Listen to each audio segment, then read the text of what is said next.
আসসালামু আলাইকুম বন্ধুরা, সুন্দর দৃশ্য আঁকতে হলে সুন্দর মন নিয়ে আঁকতে বসতে হয়। দেখতে পাচ্ছেন আমি একটা দৃশ্য ড্রয়িং করছি। এটা হচ্ছে গ্রামের দৃশ্য ড্রয়িং করব। শুরু থেকে শেষ পর্যন্ত দেখলে আপনারা সহজ কৌশলে আঁকাটা বুঝতে পারবেন। দেখুন, দুইটা দাগ দিচ্ছি, একটা ছোট এবং আরেকটা বড়, ঠিক এরকম। এরপর দেখুন আরও দুইটা দাগ দিব।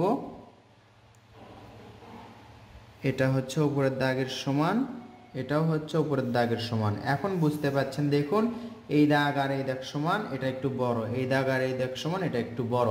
এখন দেখুন এখান থেকে এই দাগটা এটার সাথে মিলে দিব এবং এই দাগটা এটার সাথে মিলে দিব। আবার কি করব, এখান থেকে এই দাগটা মিলে দিব, আবার এখান থেকে এই দাগটা এটার সাথে মিলে দিব। তো বন্ধুরা, দেখতেই পাচ্ছেন সুন্দর দুইটা ঘরের শেপ আঁকা হলো। এখন দেখুন এভাবে করে এইখানেও দাগ দিলাম, এখানেও দাগ দিলাম। এভাবে দেওয়ার কারণে সহজ হচ্ছে, আমাদের সময় কম লাগছে এবং ড্রয়িংটাও সুন্দর হবে।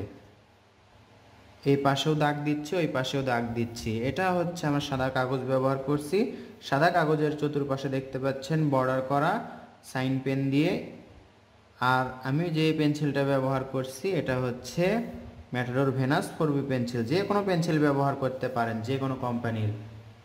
স্কেলটা এভাবেই ধরলাম এবং একটা দাগ টানলাম, একটা পরে আরেকটা, আরেকটা পরে আরেকটা। দেখুন একটা পর পর একটা করে দাগ টানছি, একটা দাগ ফাঁকা রেখে আবার টানছি। এভাবে এত দূর নিয়ে আসবো আমরা। এরপর এর মাঝে একটা করে দাগ হবে, যেটা ফাঁকা রেখেছিলাম সেটার মাঝে একটা করে দাগ হবে। দেখুন এই চালাটা দেখতে অনেক সুন্দর লাগবে।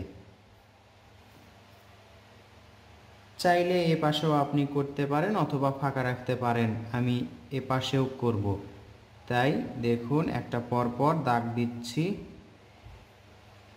একটা দাগ পর পর এভাবে ধরে দাগ দিচ্ছি। এটা কিন্তু অনেক সহজ, স্কেল দিয়ে ধরে করলে অনেক সহজ হয়। এখন আমরা করব যেটা ফাঁকা রাখছিলাম সেই দাগটা।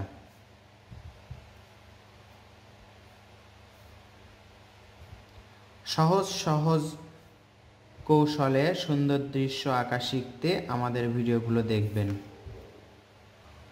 এই পর্যন্ত আমি যতটুকু শেখালাম, আশা করছি আপনারা সহজেই এইটুকু আঁকতে পারবেন। এখানে একটা দরজা আঁকলাম, দরজার উপরে আরেকটা দাগ দিলাম দেখতে সুন্দর লাগার জন্য।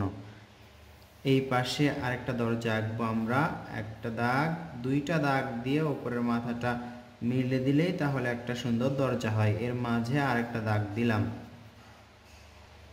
এখানে একটু অন্যরকম জানালা আঁকতে চাই আমি, এজন্য একটা বৃত্ত আঁকলাম ছোট্ট করে। এরপর এখানে এভাবে একটা দাগ দিলাম, এর মাঝে আরেকটা দাগ দিলাম। এটাই হচ্ছে জানালা, বলতে পারেন একটু অন্য রকমের জানালা। এখানে আমরা ত্রিভুজ দিলাম, ত্রিভুজ দিয়ে এই পাশের দাগটা এভাবে আঁকলাম, তাহলে এটাও একটা জানালা হলো। এই পাশে আরেকটা ত্রিভুজ আঁকলাম, একই রকম করে আমরা আরেকটা জানালা আঁকলাম। ঘরের মধ্যে যদি রান্না করা হয় তাহলে সেই ধোঁয়াগুলো ওঠার জন্য আমরা একটা পাইপ বা নলের ব্যবস্থা করে দিলাম। এখানে এই দিক দিয়ে দেখুন এভাবে ধোঁয়াগুলো উঠে যাচ্ছে। এটা হচ্ছে ঘরের মধ্যে চুলা থাকার কারণে রান্নার ধোঁয়াগুলো উপর দিয়ে উঠে যাচ্ছে। এখন আমরা দেখতে পাচ্ছেন এখানে একটা গাছ আঁকবো। গাছটা আঁকার জন্য আমি বারবারই শেখাই, এভাবে ভি আঁকবেন, নিচের দিকে দুইটা দাগ টেনে দিবেন, তাহলে এই গাছের শেপ হয়ে গেল। এভাবে দুইটা দাগ দুই দিকে দিয়ে এটা এভাবে মিলে দিলেই গাছ আঁকা শেষ। গাছের আসল জিনিসটা আমরা আঁকলাম। এখন আমরা এটা হচ্ছে কি আঁকছি, এটা হচ্ছে পাতা আঁকছি। পাতাগুলো এভাবে আঁকলে সহজ হবে, অল্প সময়ে আঁকা যাবে। যদি আপনি একটা একটা করে পাতা আঁকেন তাহলে অনেক সময় লাগবে। এই যে পাতাগুলো দেখতে পাচ্ছেন, এর মাঝে আমরা এরকম করতে পারি, আবার দেখুন এভাবে করে আঁকতে পারি, তাহলে সুন্দর লাগবে। রং করার পর এই রকম করা ভালো।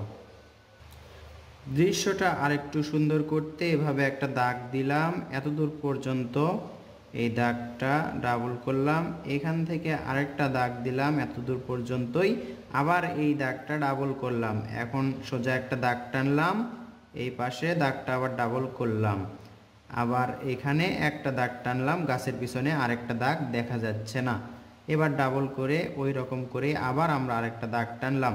তাহলে দেখুন সুন্দর একটা বেড়া হয়ে গেল। এবার এখান থেকে সোজা করে একটা দাগ ওই চালা থেকে শুরু হয়েছে, এই চালায় এসে শেষ হলো। তাহলে এখান থেকে দেখুন, এখান থেকে এভাবে করে গাছের ডালের মধ্য দিয়ে দেখা যাচ্ছে একটা পাহাড় আঁকলাম আমরা। এরপর আবার এইভাবে একটা দাগ দিয়ে আমরা আরেকটা পাহাড় আঁকলাম। এই যে পাহাড়ের এখানে দেখতে পাচ্ছেন, এখান থেকে এইভাবে ঘুরিয়ে ঘুরিয়ে সুন্দর একটা মেঠো পথ এই গ্রামের ঘরবাড়ির পাশ দিয়ে বয়ে এসেছে। এই তো যত কাছে আসবে ততই কিন্তু রাস্তাটা চওড়া বা মোটা হবে।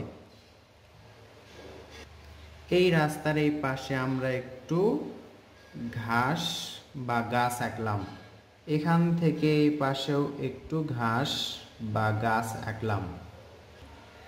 আকাশে দুই একটা পাখি উড়ে যাচ্ছে, এটা আঁকলে দৃশ্যটা আরো অনেক সুন্দর লাগে। আঁকাটা সহজেই হয় কিন্তু সুন্দর লাগে। চাইলে এই দৃশ্যতে আপনি আপনার ইচ্ছা মতো প্রকৃতি বুঝে রং করতে পারেন অথবা এভাবেই রাখতে পারেন। তো ভিডিওটা কেমন লাগলো, ড্রয়িংটা শিখতে পারলেন কিনা অবশ্যই কমেন্ট করে জানাবেন। ভালো লাগলে লাইক কমেন্ট শেয়ার করতে ভুলবেন না। আসসালামু আলাইকুম।